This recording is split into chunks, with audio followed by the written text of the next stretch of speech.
Welcome to the Emergent Human, where we explore optimizing health, embodied spirituality, and post-conventional living. I'm Michael Ostrolenk, a therapist, coach, and educator, and I'm your host.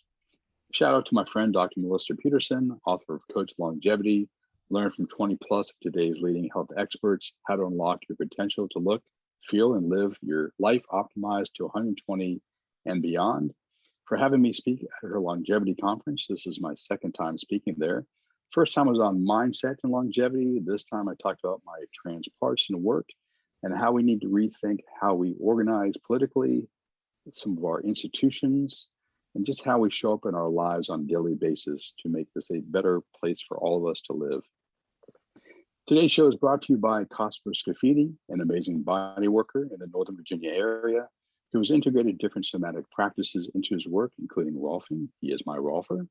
You can learn more about Cosper's work at www.cosperscafidi.com. Our guest today is Pilar Gerasimo. Pilar is an award-winning health journalist, pioneering social explorer, and author of the new book, The Healthy Deviant, a rule breaker's guide to being healthy in an unhealthy world. She is best known for her work as founding editor of Experience Life magazine, which today reaches more than 3 million people with each issue. That's awesome. Pilar also serves as top health editor for the Huffington Post, served as top health editor for the Huffington Post, and as visiting faculty for the Institute for Integrative Nutrition. Today, she co-hosts a top-rated podcast called The Living Experiment, and teaches online courses through her digital learning platform, the Healthy Deviant Academy. When she's not traveling, she hangs out on her organic community family farm in Wisconsin with her pit bull, who you can see in the back, Calvin. Hello. Hello. He's Hi, happy to be here Calvin. with you too. Yeah, he might say hello later. He sometimes will Aw, bark when people come and visit. So you that's might get a awesome. few words from Calvin too. I Nice to hope be so. with you. I'm It's so great to happy see to be you. here. Thanks Thanks. for joining me on my podcast. My pleasure. Um, so as I said, you have the book out, Healthy Deviant. And obviously we're going to jump into that and talk all about your book, which is not only a book, a physical book, but it's also available on audible.com. And you also have your courses.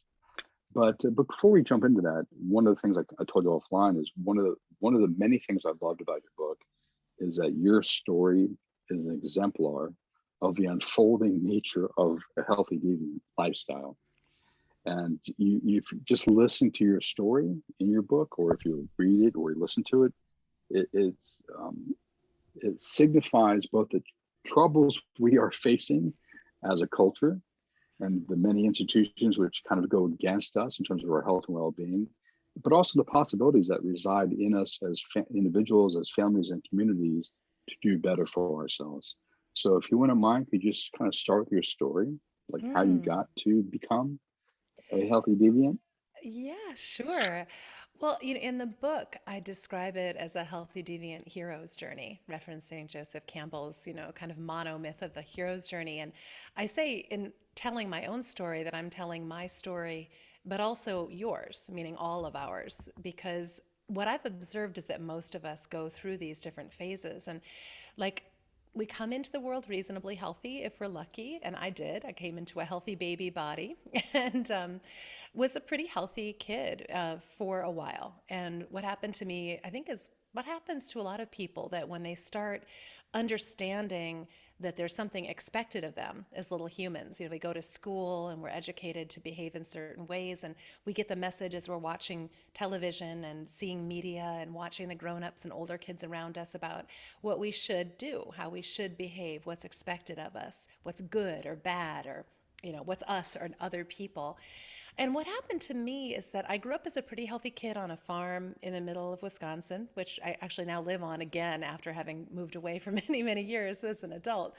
But I was raised by pretty counterculture parents who had a very open mind and idea about, they wanted to raise healthy kids. They were very open to us finding our own way. But when I went to school, I really wanted, like most of us do, to fit in and get along and be seen as normal and popular. And the more I began trying to comply with what passes for normal, or did then in 1970 something, the less healthy and happy I got, and the more I tried as I got closer to my adulthood and adolescence in particular, trying to achieve the right shaped body or the right appearance of beauty and being attractive. And the less able I was to really feel myself as an acceptable person. I just kept finding myself more and more wrong and then trying to fix what I perceived as my problems, my weight problem or my skin problem, my appearance problem. I mean, right down to my personality problem. I had to be a certain kind of person.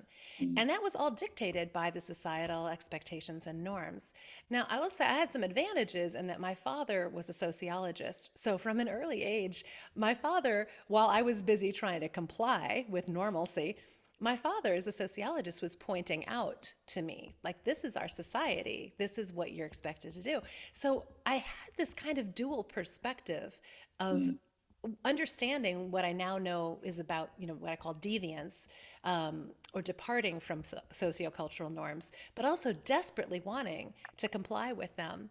And what happened to me ultimately was as I grew up and went to college, started working, this set of problems that I had of feeling less and less healthy, and less happy got worse until I was overweight, depressed, inflamed, anxious, not sure what I was doing with my life, and kind of went into what I call this vicious cycle of the Mm. unhealthy default reality. We can talk about that, but my Definitely word for will. our society, basically, I got sucked in and sucked down, like so many of us do.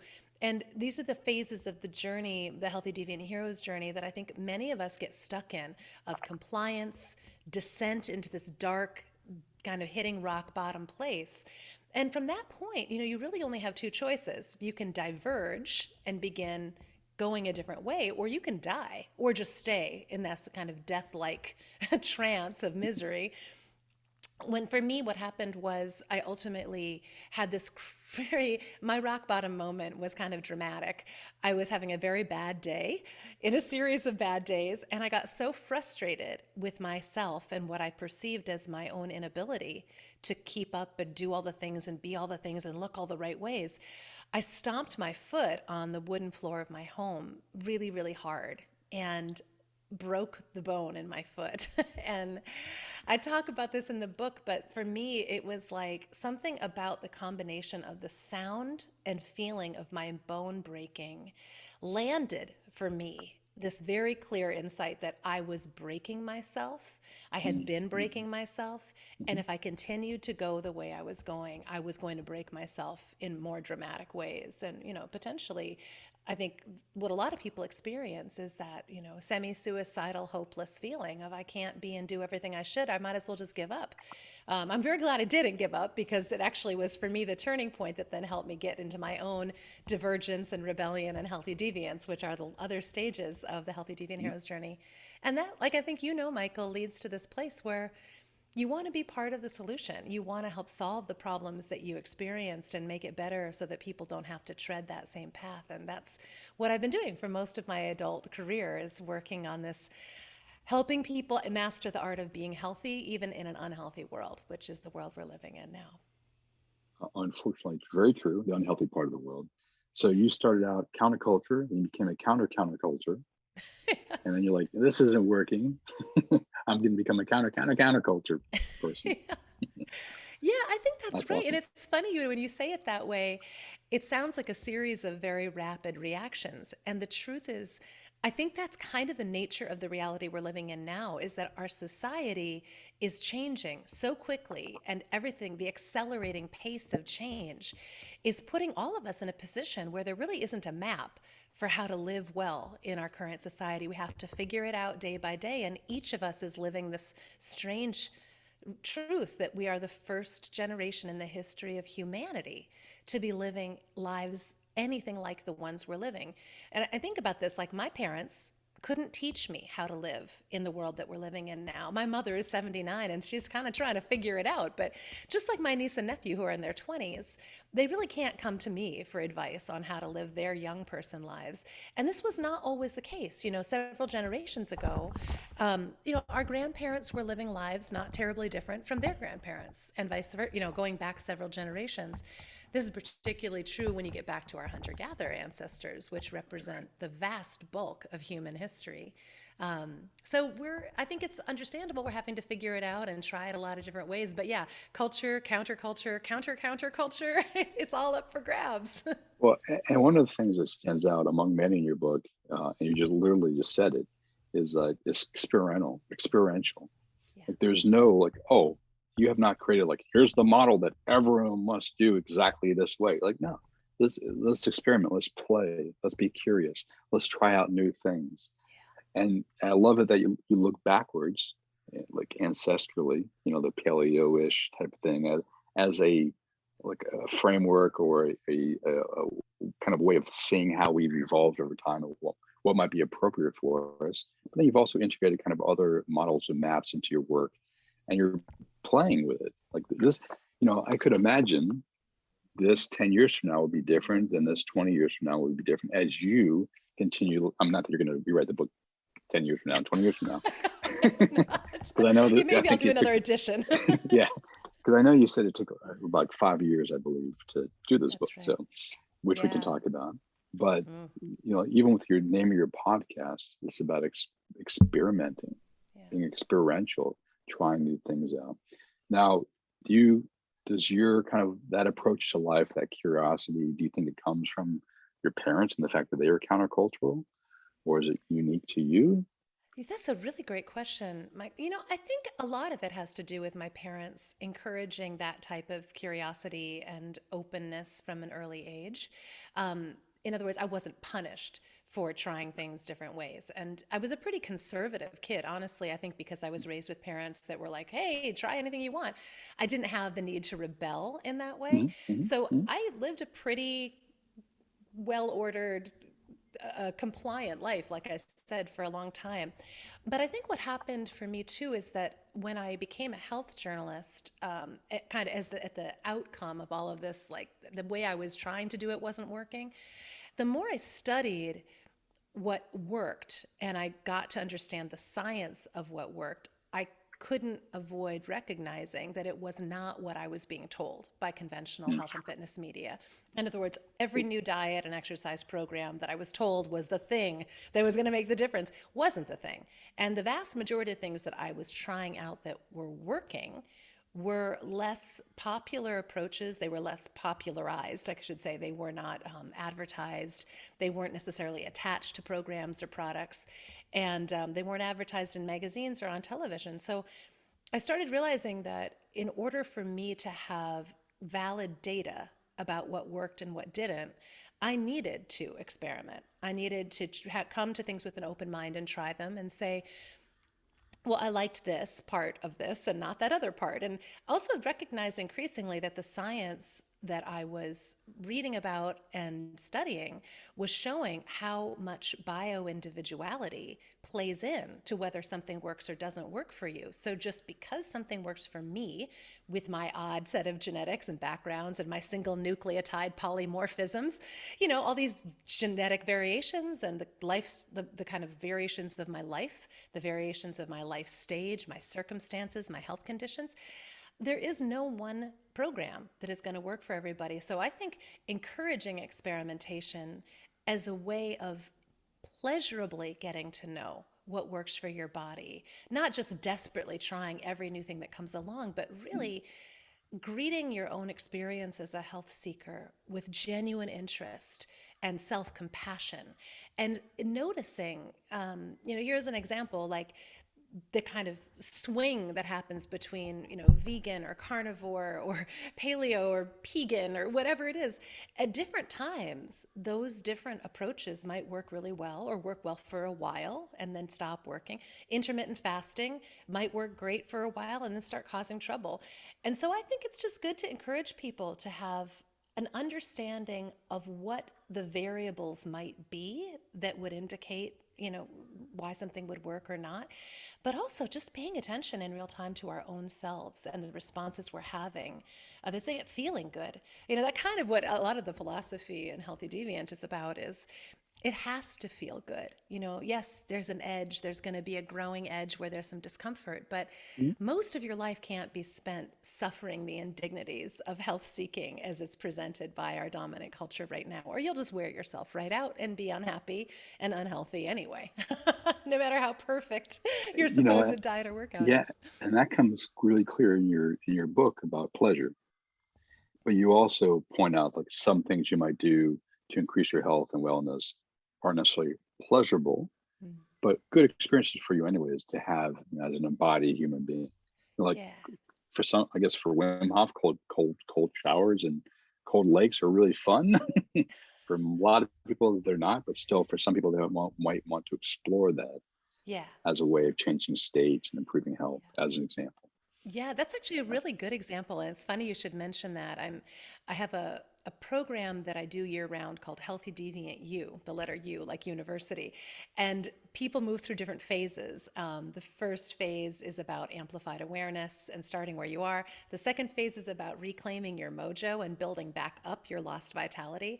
And then the third phase is about raising your game and running experiments that are very curious to see what happens. And one of the experiments that I suggested people try around finding their edge was being in the shower and just moving the temperature of the water slightly to the left or right of where they're comfortable and noticing, why is it you are happy and tolerable at this place and then 1 degree different and you start having a reaction, or when you're walking, there's a certain pace that's comfortable for you and walking a little bit slower is actually very challenging. Walking a little bit faster might also be, but I think we start to grow our tolerance, and the goal for me isn't to get to the most extreme version of that, or of like, Mhm.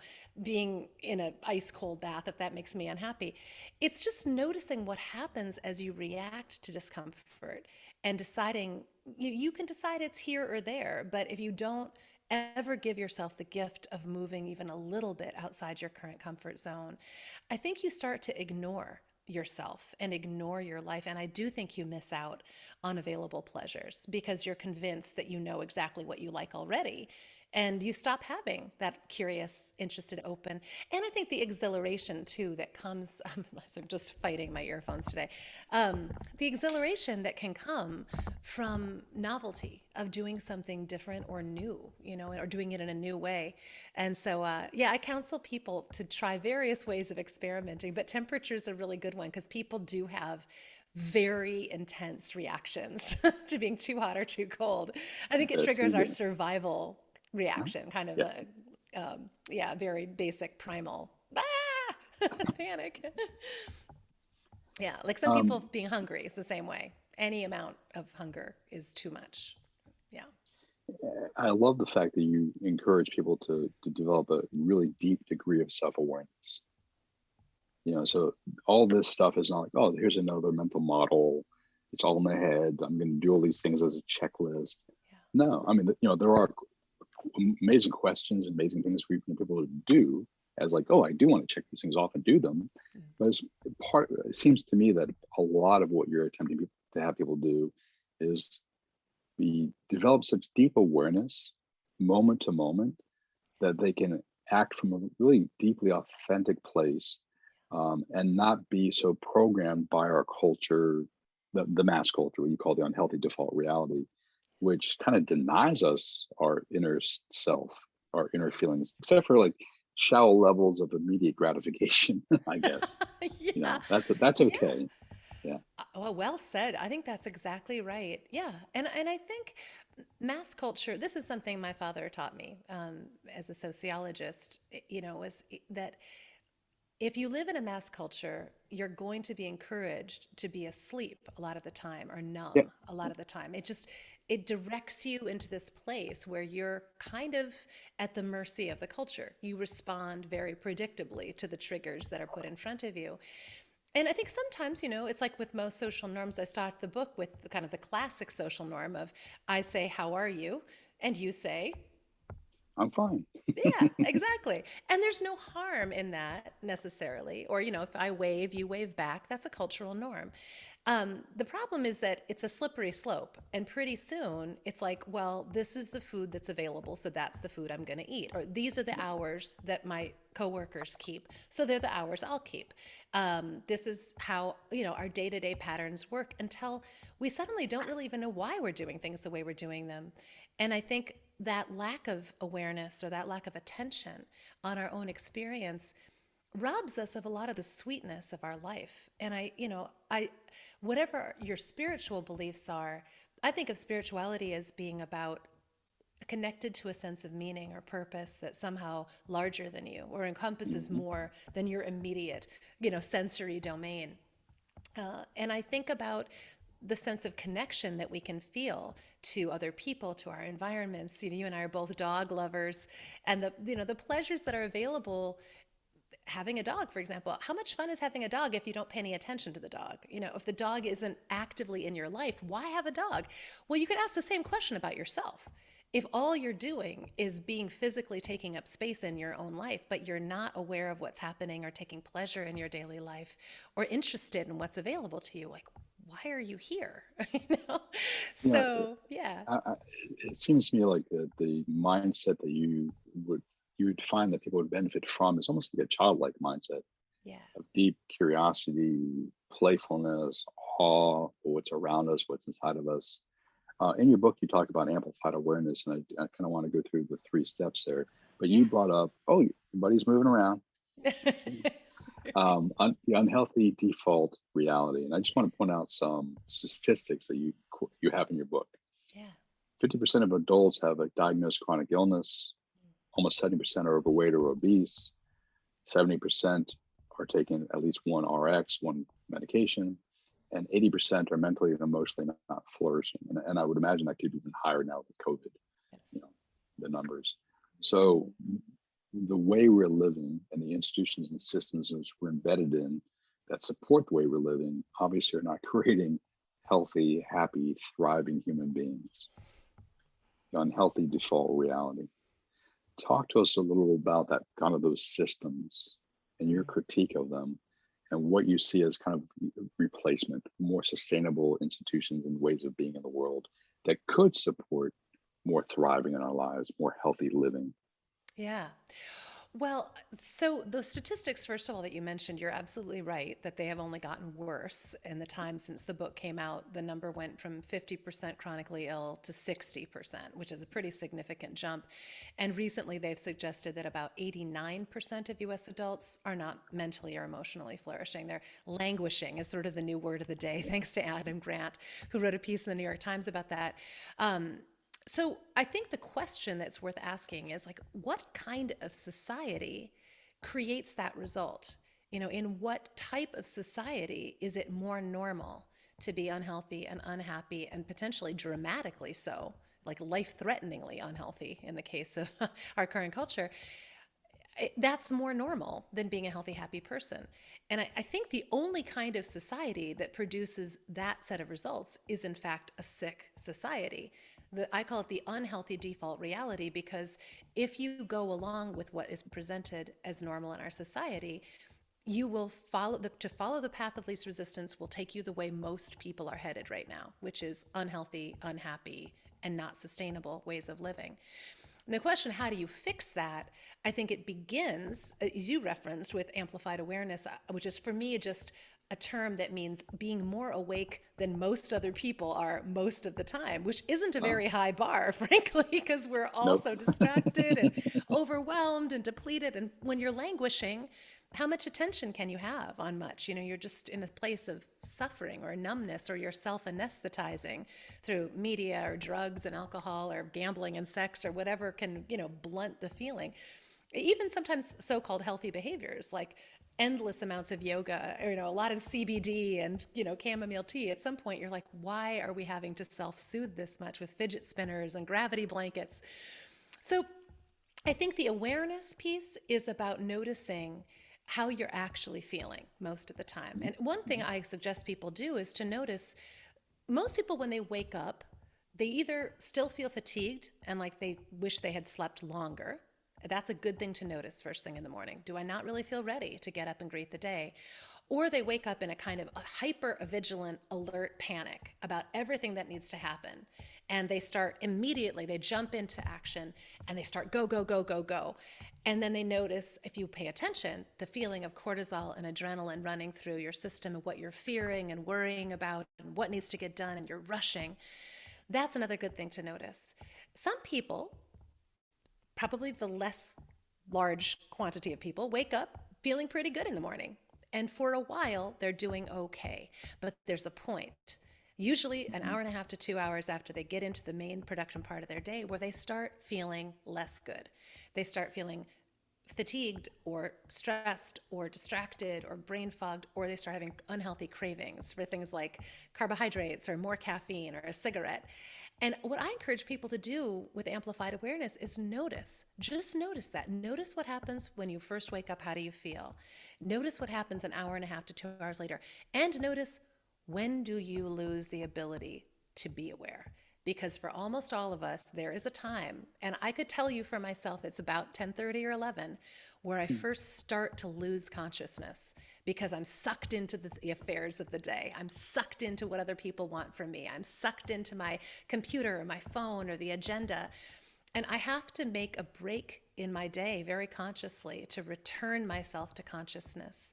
And, I've experimented with this to see what practices, and many of them are the ones I write about because they're effective, what practices are required for me to remain conscious, to maintain my awareness further and further into the day. It's almost a game for me to play with myself. How long can I stay aware before I lose it to the unhealthy default reality and have to Are really these your consciously look myself back in? are these your ultrarian rhythm breaks that you write Yeah, about? And you also yeah. recently had an article come out, but 2 weeks ago, I believe it was, about some of this stuff as well. Yes, ultradian rhythm breaks are one of the three renegade rituals, I call them, that go along with the nonconformist competencies we're talking about now. Amplified awareness is one of those nonconformist competencies. But what I find is that, the competencies are sort of big picture things you have to get good at. So one is amplified awareness. The second one is preemptive repair. That's getting ahead of the damage that's done to us just by virtue of living in the unhealthy default reality, our pro-inflammatory society. And then the third nonconformist competency is continuous growth and learning. And that's just accepting that you have to have beginner's mind and be constantly learning and building new skill sets because, A, there's a lot to learn to try to be a healthy person in an unhealthy world. But it's also the circumstances are always changing. So I find what's helpful is giving people daily practices that help them build those competencies. And that's what the Renegade Rituals are. So there's a morning minutes practice, which is about waking up gradually and thoughtfully and not allowing yourself to be sucked in to the unhealthy default reality. First thing on waking, when you're the most vulnerable and impressionable. Then ultradian rhythm breaks, which are supported by a lot of military science, and they're very scientifically proven, just like you have heart rate and eye blinking rhythms and brain rhythms, sinus rhythms. You have rhythms of energy that fluctuate throughout the day, every 90 to 120 minutes. And ultradian rhythms are those rhythms, and ultradian rhythm breaks are getting into agreement that there's a low point that occurs every hour and a half to 2 hours where your body is trying to get you to take a break. And if you take the break, wonderful things happen, returning your energy and enthusiasm and clarity, improving your metabolism and immunity and more. But if you don't take those breaks, most people don't because they aren't considered normal. They're not prescribed by our society. In fact, we're very much programmed to ignore them. Mhm. If you don't take them, what happens is that you begin a precipitous downward spiral slide and you get diminishing returns throughout the day until by the mid-afternoon or late afternoon, you're kind of a wreck and you're inflamed and exhausted and reactive and incapable of thinking straight and you're very easily tempted. So building those breaks into our days is one of the best ways I know of helping people practice preemptive repair, getting ahead of the damage before you become too vulnerable to really advocate for yourself. And that leads then to Can you the give us some final part of the examples? day of winding down. Examples of ultradian rhythm breaks? Yeah, yeah. Absolutely, yeah. Well, so if you think about the fact that during the time that you're being productive, you're focused, you're working hard, you're trying to get some stuff done, you may be experiencing a certain amount of stress. your body is building up all these byproducts of metabolic waste and cellular debris and neurosynaptic little snippets or packets of information that aren't really well organized yet in your mental inbox. When all of that stuff begins accumulating, it's effectively like pollution in your system. It's a set of imbalances and unprocessed gunk. And the break is really what you need to do to give your body and mind some downtime and effectively space and time to process that stuff. So, any shift of gears from being highly focused and productive into doing something less strenuous or less demanding could qualify as an ultradian rhythm break. In an ideal world, the more you can shut down all of the active systems, for example, by lying down or closing your eyes, effectively trying to go to sleep or take a nap or do deep breathing or rest.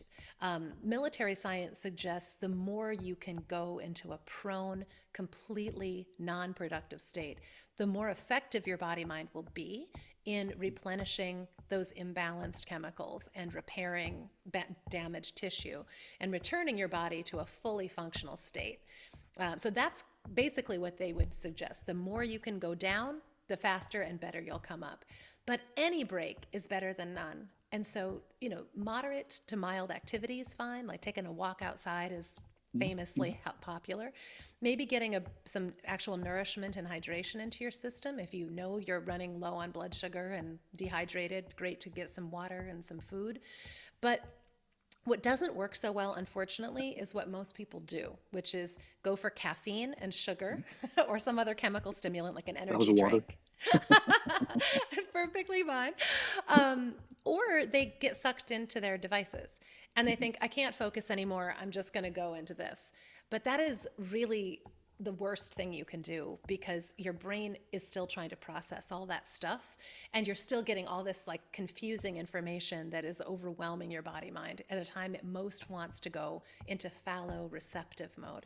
One thing that's really can be motivating for people who maybe are a little unsure that they're like, sure, this is going to help me be more productive.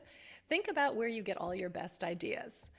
And most people will say, well, it's when I'm walking my dog or I'm in the shower or sometimes on the toilet. Like literally people do not have any time in their day except to take care of Uh, their most basic functions. But it's when we power down that we get all of the best ideas because that's when this default mode network goes into high gear. And it looks like we're not doing anything productive. But in fact, that's when our systems are going into their most productive mode. And that's where you get all the benefits later. When you come back from the break and you're back to being full energy and full attention, you operate at such a higher level that increasingly, high functioning executive groups are teaching these skills. Certainly the military continues to study and teach them. It's unfortunate that they've been programmed out of our culture. They used to be part of our culture at various times in history, and we kind of lost them in a search for ever higher levels of productivity. one of the areas I spend a good amount of time studying and working in is in your unhealthy default reality is education, and kind of looking at the authoritarian models that we have that run majority of our education systems since the late 1800s here in the United States. Um, and there's no playfulness, there's no curiosity, there's no awe. It's all kind of taken out of the children so they can learn rote stuff. Yeah. That's not the purpose of this conversation. I bring that up because it'd be interesting if there's any schools out there, and they don't have to necessarily be the public schools or even private schools. It could be some of these, kind of um, uh, alternative cooperative ventures that are not really schools. But I'm curious, is anyone taking some of these things and implementing it in like primary education, secondary education that you're familiar Yeah. with? Yeah. Well, I know that I've been contacted by a number of different groups, the New York City public school system, for Oh, good, example. One of their good. leaders was at a talk I gave and was really interested in this. And a lot of individual teachers and guidance counselors and administrators have said, wow, this makes so much sense based on how we know children learn. Mhm. And there are systems like Waldorf and Montessori schools in particular that very consciously have built in what they kind of think of as like breathing rhythms, in breath and out breath activities where you're more active versus in recovery.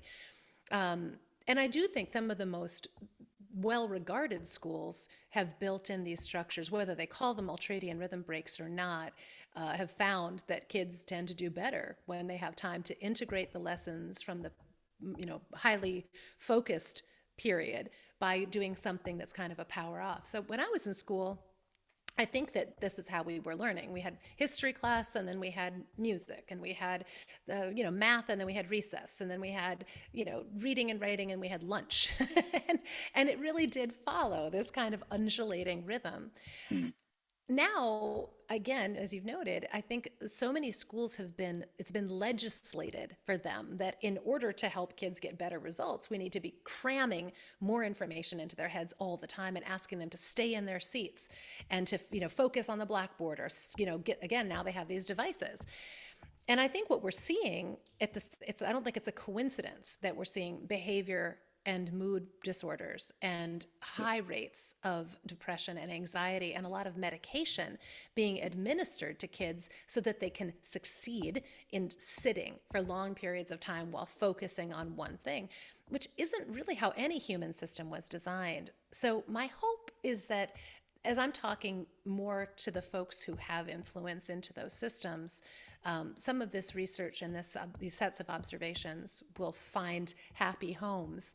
But I've also been contacted by a lot of parents who have been, if they've learned more about healthy deviance and are embracing it themselves, really frustrated with what they observe as the kind of built-in structures in their children's schools. And some examples that have come up recently in conversations I've had have to do things like, my kid has to raise their hand to go to the bathroom, and often they're asked if it's an emergency before they are allowed to go. And I'm in these executive groups encouraging adults, notice when you have to go to the bathroom, and rather than waiting, or telling yourself I'll do it when it's a better time, heed your first call, respect your body, and begin training your amplified awareness to notice that and go. And then they're like, well, I'm doing this now, but my poor kid is having to deal with this at school. And the teachers are also frustrated because they're like, listen, if I don't do that, then I have, a whole bunch of other problems of kids that are truant or out in the hallway smoking or making mischief, and my administrators are not happy. So back to the whole systems thinking. It isn't like there's one easy fix, like, oh, ultradian rhythm breaks for everybody. We need to be creating, I think, a whole bunch of systems that are acknowledging that these are not human frailties, that we can't focus 24 hours a day and productive. This is human genius. I mean, this is like everything else in nature. If you want to think of it as design or programming or patterning, it works better when you get into agreement. And this, I will just say, this is a slight divergence, but I often refer to ultradian rhythm breaks as the ultimate biohack, because to me, they are the thing that is the most accessible, the most powerful, the most proven. Most people don't know that they can do this and experience a much greater impact than they would from, say, something like a bulletproof coffee, which costs money and it's a whole different thing. But the biohack isn't really a hack at all. It's not busting into a system, it's getting into agreement with the system. It just works a lot better. Like sleeping at night and getting up in the morning works better for most people because it's programmed into our system. And people who do shift work know how it costs you to try to reverse that pattern.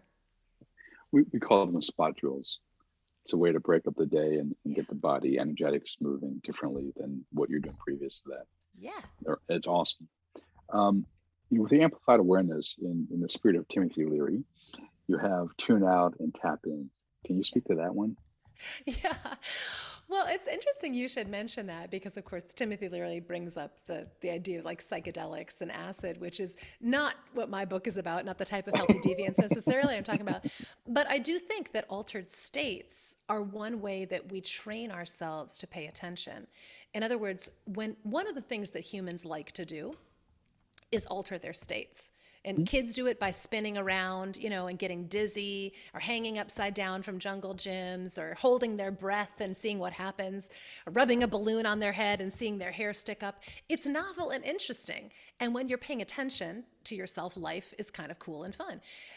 altering our states, whether we are doing it by getting high, on life or running or psychedelics, is one way of kind of, I think, retraining our attention to notice the magic that's available in our lives. And amplified awareness, the tuning in and dropping out part, I think, beyond the psychedelic reference, was about, yeah, tuning into who you really are, how you really feel, the full breadth and depth of your experiences as a sensory, feeling human being, and dropping out, not necessarily of all of life, but dropping out of what is making you feel dead. Dropping out Mhm. of the unconscious decisions that our society, the unhealthy default reality, has foisted upon you. So again, when I call it the unhealthy default reality, what I mean is that if you go along with the default, easy, automatic, encouraged choices, the ones that don't require very much amplified awareness, they lead to one predictable direction. And Yeah. it's the society that we have created now, unfortunately, is both a result of a whole bunch of us being in an unconscious, unaware state and just kind of going for broke, basically, like crazy systems that make no sense. Like our conventional healthcare system is a good example. Our economic system is kind of another one. But to fix those problems is going to require some tuning in and dropping out. It's going to require some people backing away from those defaults long enough to question them. Is this working for me and my partner and my family and my dog and my company? Uh, Is this working for my community? And, we were just before we came on the podcast, Michael, you and I were talking a little bit about being involved in civic life, being on a town board or volunteering or being involved in committees and things. It's very difficult to have the energy and enthusiasm available to do that kind of stuff if you are not feeling very well or you don't have a surplus of energy and enthusiasm.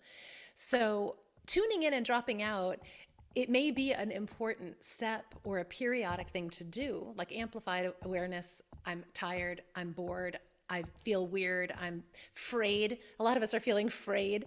Then taking the action of pulling yourself out of the situation that's been making you feel that way to recover your mojo, as I say, reclaim your mojo, can allow you to return with a different set of perceptions. And you can see choices that are available to you now that you could not see before. And I think that's what excites me, is the possibility of creating a better way of living on this planet together in communities and families and city states that isn't so reactive and unconscious and such a default mode all the time. you talk about under amplified awareness as part of the like, in order to be able to tune out and be more aware, you have to slow down. And Yes. you have some practices like scheduling nothing time, non-rushing breath work, mindfulness meditation, yoga, conscious eating, conscious community, I guess being in therapy and coaching.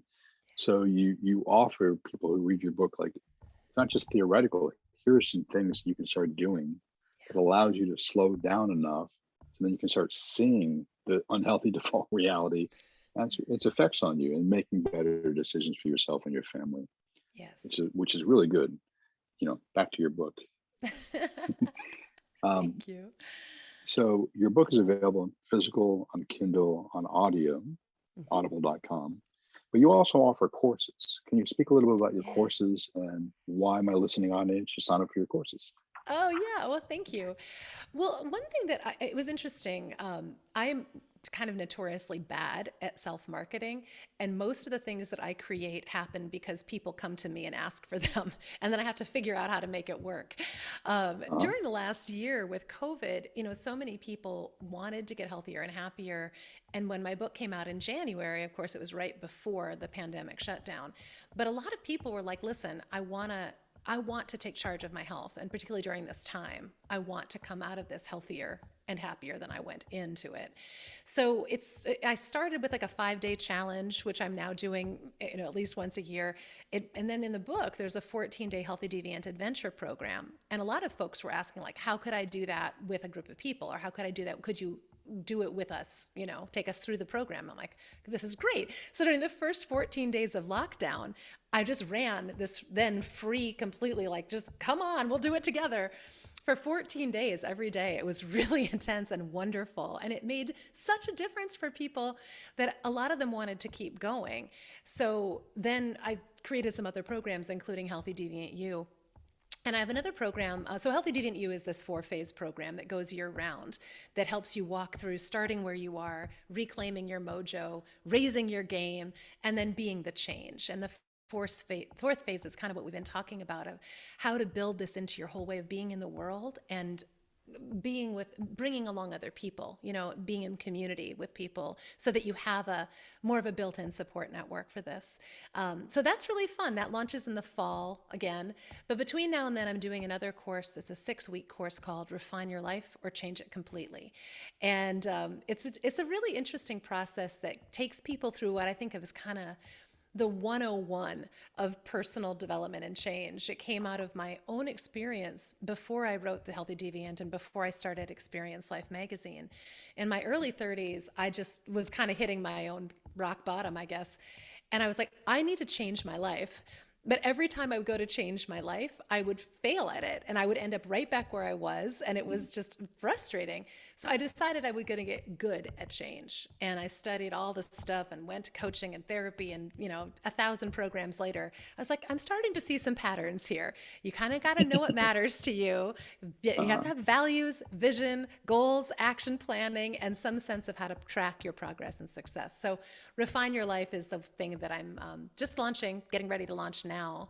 And I've taken hundreds of people through that. For me, it's kind of the preamble to Healthy Deviance, which is, you can certainly jump in as a Healthy Deviant in the making. Anybody can be a Healthy Deviant. You don't have to be a certain level of health or fitness to pull it off. It's just a matter of deciding what your health means to you and going with it. But for a lot of people, I think these first steps of really reflecting on what matters to them and what they're feeling called to live in their life. What's the bigger picture? Again, health fits in to this larger set of priorities that we have. And I think understanding that is one way of getting past the 6-pack abs, bikini body obsessions that we've been taught to associate with health and fitness, and really getting like, why does my health even matter to me? What kind of life do I want to live? Where does my health improvement fit into this bigger picture? So that's another part of what I'm really interested in doing, is bringing people into this way of living who don't necessarily consider themselves healthy deviants or even feel attracted to that yet, but start to understand that if they want to live lives of meaning and purpose and satisfaction, they're probably going to have to deviate from the way most people are living, because frankly, we know where statistically that set of choices takes you. So yeah, thank you for asking. It was a very generous question. And for folks who are interested, I'll say too, a lot of what I do, I like to give away for free, and I really want this to be accessible to everybody. So people who are interested in learning more about it can, there's a free preview of my book that's available at my website, which is healthydeviant.com. There's a free quiz you can take. There are free Facebook group you can join that has, like, the 5-day challenge is actually in the guide section there. So if you want a taste of any of that, and if there's anybody who, just is interested in learning more, the website gives a lot, as does the podcast, has a ton of information in it, and that's free as well. Fantastic. Well, thank you so much for joining us, The Emergent Human, and having a conversation about your most excellent book, The Healthy Deviant. Thank you. Yeah, I really appreciate you taking time to talk with me, Michael. I love your Healthy Deviant shirt. I love your Healthy Deviant philosophy.